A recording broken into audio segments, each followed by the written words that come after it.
Hi, today I've got a book called Night Cat.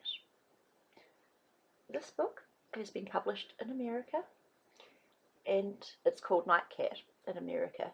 You might have seen this book in New Zealand called Oliver in the Garden. It's the same book, but it's got a different title. It's by Margaret. Night Cat. The garden was full of light and shadows, lamplight and moonlight, full of things that danced and fluttered, leaves and moths and trees. It was exciting. In the garden, Oliver said, "Meow, I don't want to go to bed. I want to stay out all night." Mrs. Bundy opened the back door. "Oliver," she called. "Here, kitty, kitty, kitty, kitty." Oliver crouched low under the bushes. He kept very still. "Oh, stay out then, you naughty cat," grumbled Mrs. Bundy. She shut the door, but the light from the window still shined in the garden. Fat, furry moths beat against the glass, trying to get to the light.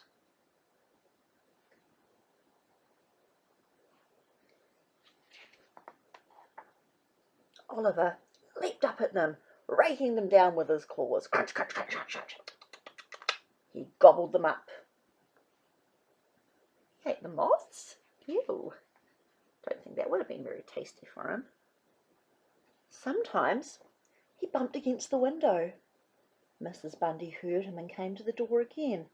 "Oliver, I know you're there. Come along, it's bedtime," she called. But Oliver was gone. He was hiding behind the rain barrel. He doesn't want to come in, does he? "Oh dear," said Mrs. Bundy.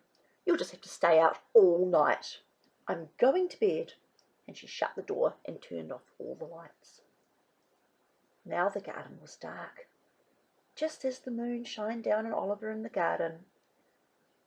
Now he could hunt and chase things all night long.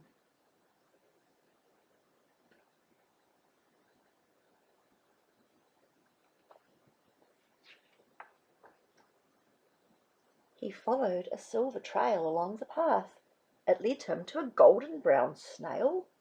He patted the snail with his paw, but the snail just pulled in its horns and waited for Oliver to go away.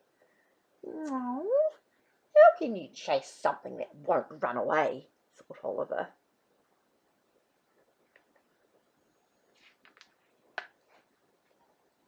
A hedgehog stumbled and bumbled across the lawn. "Hey, that's more like it," thought Oliver. He skittered after it, ready to pounce, but the hedgehog rolled itself into a ball and waited for Oliver to go away. "Ow!" said Oliver. "You're prickly." Oliver sat very still, watching and listening. A little grey mouse crept out from under the garage. It ran along the garden path. Oliver's tail twitched. His whiskers quivered. His back legs wriggled, ready to pounce, when down from the trees swooped something huge. "More pork! More pork!" "Ah!" Oliver scooted to safety under the bushes.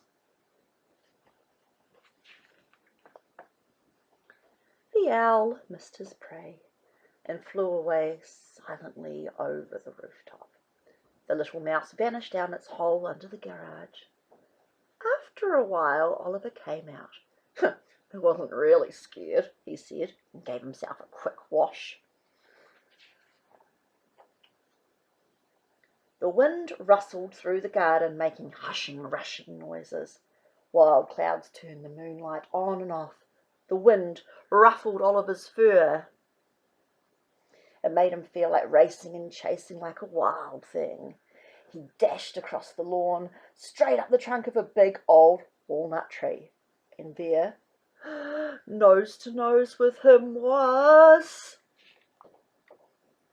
a bright-eyed furry possum, sitting in the fork of two branches. It was bigger than Oliver. Oliver backed down. Slowly, slowly, slowly, then faster, faster, faster, faster, until he hit the ground running. Meow! Oliver wandered round the garden. He wondered what to do.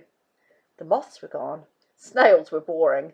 Porcupines, or hedgehogs, were prickly. Mice were too quick, and possums were too scary.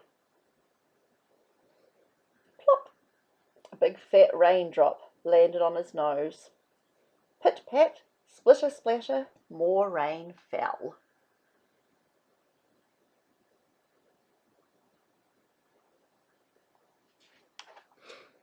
Oliver sat on the doorstep to keep dry. He thought of his basket in the warm kitchen, his cushion, his saucer of milk. He was tired. The garden was dark and wet and lonely. Mrs. Bundy opened the door. "Oh, there you are," she said. "I suppose you want to come in now." But she wasn't really cross. So Oliver rubbed his head against her legs and walked inside. He drank his milk and curled up in his basket. I wasn't really scared, he thought, but she'd be so lonely without me.